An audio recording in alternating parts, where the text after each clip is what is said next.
Hello students, this is Sandeep Kumar. हम लोग AC पढ़ रहे थे।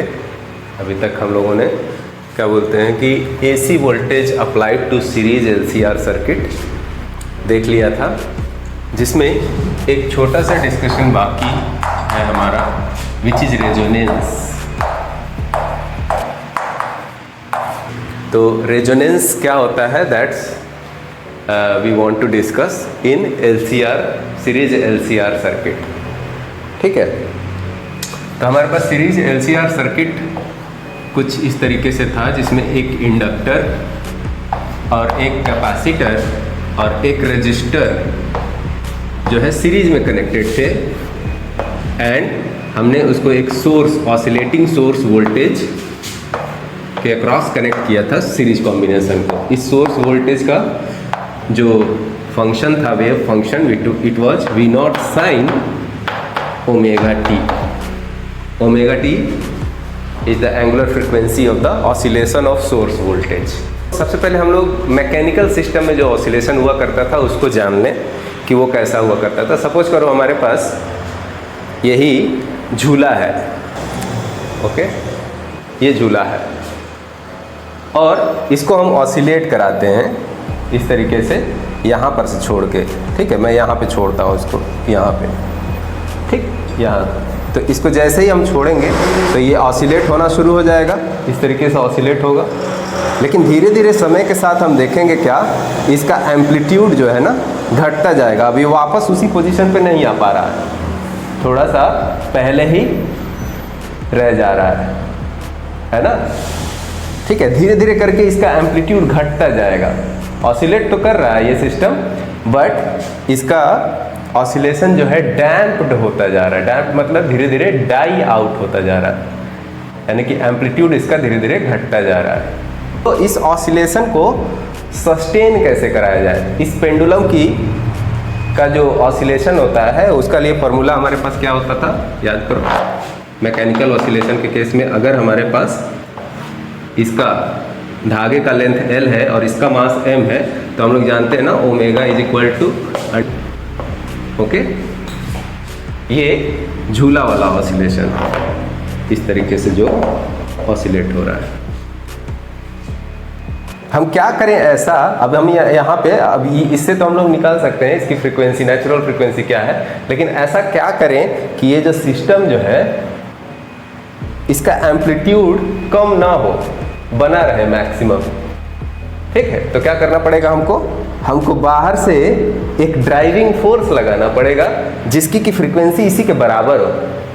अगर उसके बराबर फ्रीक्वेंसी हम एक ड्राइविंग फोर्स का लगा देते हैं, ऐसे धक्का लगाते रहते हैं धीरे धीरे इस तरीके से, तो क्या होगा, इसका जो एम्पलीट्यूड, मैक्सिमम वाला एम्पलीट्यूड, यानी कि थीटा नॉट जो हम लोग कहते हैं, एम्पलीट्यूड, एंगुलर डिस्प्लेसमेंट जो है वो बना रहेगा। यानी कि अगर मैं इसको धक्का देता रहूं समय समय पे, लेकिन उसका जो मेरा धक्का देने का ड्राइविंग फोर्स का जो फ्रीक्वेंसी है वो क्या है, उतना ही हो जितना कि इसकी नेचुरल फ्रीक्वेंसी है इस झूले की। ऐसे समय समय पे इसको धकेलते रहे उसी फ्रीक्वेंसी के साथ। तो इसका जो मैक्सिमम एम्पलीट्यूड ऑफ ऑसिलेशन है दैट विल स्टे मेंटेन्ड। ठीक है, तो इसी प्रोसेस, यानी कि इसी फिनोमेनन को, यानी कि फ्रीक्वेंसी को मैच कर देने को ही कहते हैं फिनोमेना ऑफ रेजोनेंस। तो ये तो मैकेनिकल सिस्टम है जिसमें कि रेजोनेंस फिनोमेना हमने देखा है पहले, क्योंकि ये धीरे धीरे इसका एम्पलीट्यूड घटता जा रहा है, धीरे धीरे थक जा रहा है ये झूला, है ना। तो इसको बाहर से फोर्स की ज़रूरत है, लेकिन उस फोर्स का जो फ्रीक्वेंसी है, ड्राइविंग फ्रीक्वेंसी, अगर इसके फ्रीक्वेंसी के साथ मैच करेगा तभी हम कहेंगे कि रेजोनेंस हो रहा है यहाँ पे, और इसका एम्पलीट्यूड जो है वो मैक्सिमम हमें मिलता रह रहा है समय समय पे। ओके, तो ये रेजोनेंस इन मैकेनिकल सिस्टम है हमारा। लेकिन इसी तरीके का रेजोनेंस इलेक्ट्रिकल सिस्टम में भी देखा जाता है। Let us talk about this electrical oscillating system. ये कैसा सिस्टम है, electrical system which is oscillating. और जो अभी हमने पेंडुलम वाली बात की वो मैकेनिकल सिस्टम है जिसमें ऑसिलेशन पाया जा रहा है। तो यहाँ पे हम लोग देखते थे क्या कि करंट होता था हमारे पास I naught sine omega t plus five, है ना।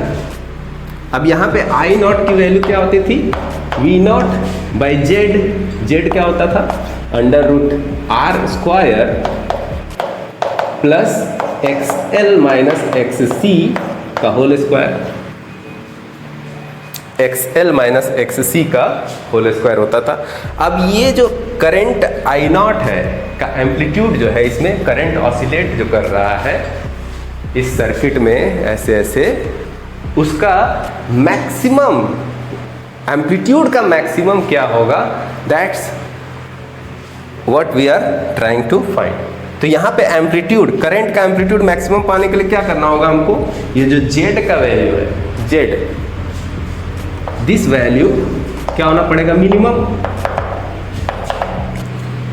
तो ये मिनिमम कब होगा, जब एक्स एल माइनस एक्स सी, इसी पे डिपेंड करता है, आर तो घट सकता नहीं है। तो एक्स एल माइनस एक्स सी जब जीरो हो जाए तभी हमको आई नॉट जो है मैक्सिमम वैल्यू मिलेगा। ठीक है, तो लिखते हैं हम लोग आई नॉट का मैक्सिमम वैल्यू कब मिलेगा। सो यहाँ पे अगर आई नॉट क्या हो जाए, अपने मैक्सिमम को अचीव कर ले, तभी हम कहते हैं कि रेजोनेंस हुआ है। ऑलराइट, तो ये कब होगा, I max when x L बराबर हो जाए एक्स सी के। ठीक है, एक्स एल बराबर हो जाए एक्स सी के। तो इस तरीके से हम लोग नेचुरल फ्रीक्वेंसी निकाल सकते हैं, यानी कि आई नॉट मैक्सिमम जो होगा that will be V naught by R, क्योंकि ये तो जीरो हो जाएगा फैक्टर, है ना। तो ये जीरो हो गया। तो अब नेचुरल फ्रीक्वेंसी क्या होगी, नेचुरल फ्रीक्वेंसी या रेजोनेंस फ्रीक्वेंसी जिसको हम कहेंगे इस ऑसिलेशन के, यानी कि ये ऑसिलेटिंग जो करंट ऑसिलेट कर रहा है हमारा, तो रेजोनेंस फ्रीक्वेंसी यानी कि उसके लिए क्या करेंगे हम लोग, X L is equal to X C करेंगे। तो एक्स एल रेजोनेंस पे क्या होगा, एल इंटू ओमेगा नॉट। हमने ओमेगा नॉट को रेजोनेंस फ्रीक्वेंसी मान लिया, omega is equal to omega naught क्या कहते हैं, रेजोनेंस फ्रीक्वेंसी। एंगुलर फ्रीक्वेंसी कहने का मतलब है, ठीक है, रेजोनेंस एंगुलर फ्रीक्वेंसी।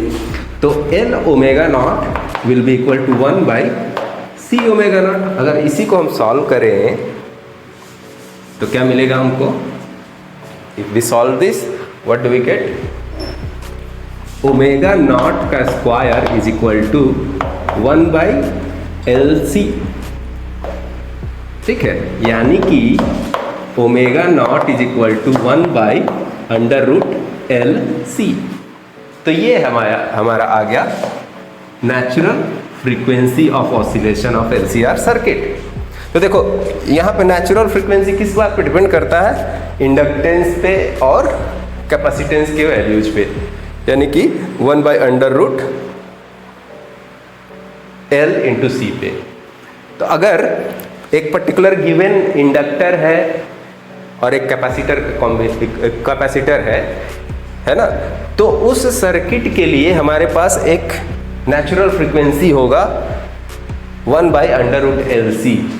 तो अगर इसी फ्रीक्वेंसी पे हम ड्राइविंग जो वोल्टेज है, वोल्टेज जो कि करंट को ड्राइव कर रहा है, इधर से उधर भगा रहा है, उसकी भी फ्रीक्वेंसी अगर ओमेगा नॉट के बराबर कर दें इस ड्राइविंग फ्रीक्वेंसी को, यानी वोल्टेज की फ्रीक्वेंसी को, तो हमें क्या मिलेगा, इसमें सर्किट में करंट एम्पलीट्यूड जो है, करंट का जो मैक्सिमम वैल्यू है वो मैक्सिमम हो जाएगा। ओमेगा वर्सेस जो करंट एम्पलीट्यूड है उसका और ओमेगा के साथ का ग्राफ क्या है वो हम बनाना चाहते हैं, है ना। तो let us take Y axis जहाँ पे आई नॉट है और एक्स एक्सिस जहाँ पे ओमेगा है, ड्राइविंग फ्रिक्वेंसी है हमारा, जो कि वोल्टेज का फ्रिक्वेंसी है, उसको हम लोग बदलते चले अगर, तो पाएंगे हम लोग क्या कि हमारा ग्राफ कुछ ऐसा बेल जैसा दिखेगा जाएगा। ठीक है, हो क्या रहा है, जैसे ही फ्रीक्वेंसी कम है तो अभी हमारा नेचुरल फ्रीक्वेंसी के साथ मैच नहीं हुआ है, जो ड्राइविंग फ्रीक्वेंसी है। मैच कब हो रहा है, यहाँ पे जहाँ पे हमको करंट का मैक्सिमम मिल रहा है। ठीक है, तो ये हो जाएगा हमारा आई नॉट मैक्स, मान लो इसको कह देते हैं 1, आई मैक्स 1। यहाँ पे फ्रीक्वेंसी जो ड्राइविंग फ्रीक्वेंसी है, वोल्टेज वाला फ्रीक्वेंसी, वो बराबर हो जाता है जो LCR सीरीज सर्किट है उसके नेचुरल फ्रीक्वेंसी के साथ, तभी हमको जाके क्या है, करंट का मैक्सिमम वैल्यू मिला है। ओके, तो इसको मान लो हम लोग कह देते हैं एक वैल्यू ऑफ रेजिस्टेंस पे है ये R1, जो कि 200 ओम का है। अच्छा, यहाँ पे फ्रीक्वेंसी जो है मेगा रेडियन पर सेकेंड में है ना, 10 to the power high frequencies में ये काम होता है हमारा फ्रीक्वेंसी मैचिंग वाला। ठीक है, अब मान लो रेजिस्टेंस हम लोग घटा दें अगर, तब हमारा ग्राफ कैसा बनेगा। तो अगर रेजिस्टेंस घटा देते हो तो हमारा यही ग्राफ रहेगा, लेकिन यहाँ पे शार्प हो जाएगा, करंट हमको ज़्यादा मिलेगा। क्यों ज़्यादा मिलेगा, क्योंकि हम लोग आई नॉट जो मैक्स है उसका जानते हैं क्या होता है, वी नॉट बाई आर होता है। आर घटाए तो करंट का जो मैक्सिमम वैल्यू है, करंट एम्पलीट्यूड का मैक्सिमम क्या हो जाएगा, बढ़ना शुरू हो जाएगा। तो करंट एम्पलीट्यूड का मैक्सिमम वैल्यू कुछ ऊपर चला गया, ये क्या हो जाएगा, आई मैक्स 2 बोल देते हैं इसको। ठीक है, आई मैक्स 2, जो कि कह देते हैं मान लो R2, यानी कि 100 ओम पे है ये। तो इस तरीके का ग्राफ हमको देखने को मिल जाता है रेजोनेंस फ्रीक्वेंसी पे, इस तरीके का ग्राफ। ऑलराइट, तो यहाँ पे अब हम लोग बात करते हैं एक टर्म की जिसको कहते हैं quality factor. Quality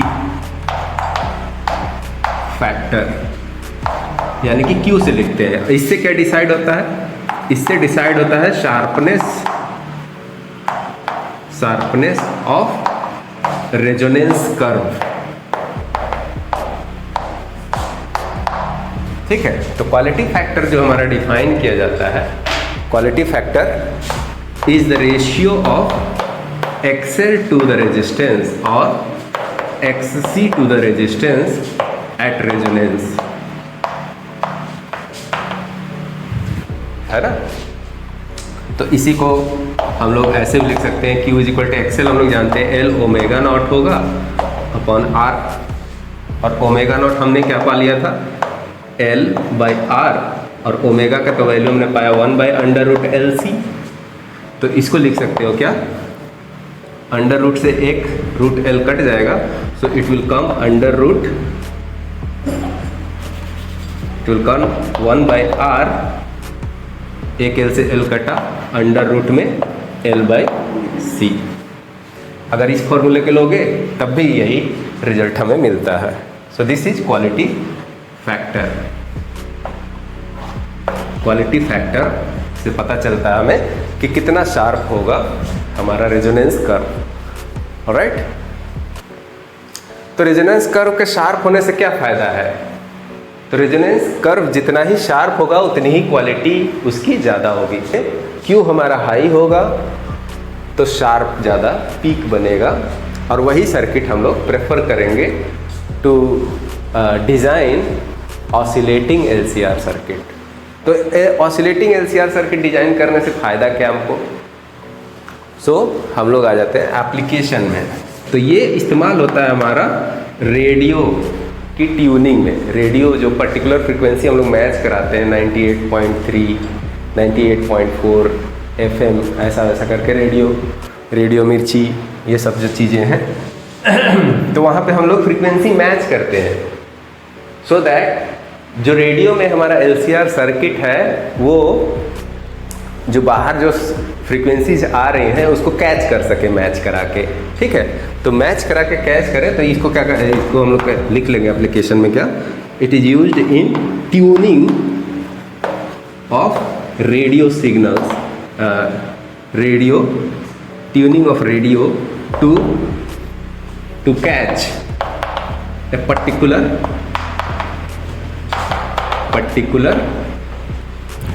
radio station,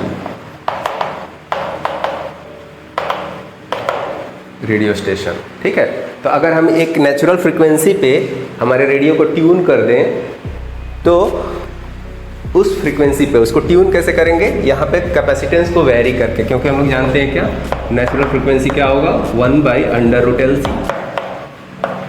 तो यहाँ पे अगर कैपेसिटेंस को हम लोग वेरी कराएं तो ओमेगा नॉट चेंज होगा, ओमेगा नॉट चेंज होगा तो वो जो रेडियो सिग्नल्स आ रहे हैं उसमें से किसी पर्टिकुलर फ्रीक्वेंसी के साथ मैच होगा, और मैच करने पे ही हमको वो स्टेशन क्या है कनेक्ट हो जाएगा। तो स्टेशन जब कनेक्ट हो जाएगा तब हम लोग समझ जाएंगे कि हाँ क्या हुआ, फ्रीक्वेंसी मैच हुआ। तो फ्रीक्वेंसी मैचिंग इस तरीके से इस्तेमाल होता है रेडियो सिग्नल्स को कैच करने में या कनेक्ट करने में। तो देखो जितना ही ज़्यादा शार्प हमारा होगा कर्व सिग्नल की जो क्लैरिटी है ना जो रेडियो पकड़ेगा उतना ही ज़्यादा क्लियर वहाँ पे वॉइस आएगा, है ना। क्लियर क्लैरिटी जो है ज़्यादा होगी, ज़्यादा शार्प रेजोनेंस कर्व वाले सर्किट के लिए। तो क्लैरिटी ज़्यादा होगी तो वही उसी तरीके का सर्किट प्रेफर किया जाएगा, है ना। तो यानी कि क्वालिटी फैक्टर जहाँ पे ज़्यादा होगा वो रेडियो सिग्नल जो है ज़्यादा क्लियरर कैच होगा। यहाँ पे बैंड विड्थ ज़्यादा हो जा रहा है ज़्यादा, तो ये ज़्यादा इस क्लैरिटी के साथ कैच नहीं करेगा सिग्नल को, है ना, रेडियो सिग्नल को। Okay, so that's why quality factor is important where tuning of radio is done. Okay, तो ये हुआ resonance in series LCR circuit. तो ये एप्लीकेशन हो गया हमारा। तो इस प्रकार हम लोग ये टॉपिक का डिस्कशन ओवर हो जाता है। ओके, लिख लोगे इसको सब लोग, ठीक है। लिखने से क्या होगा, your clarity and understanding of the concept will be much more clearer. Alright, तो अभी के लिए इतना ही।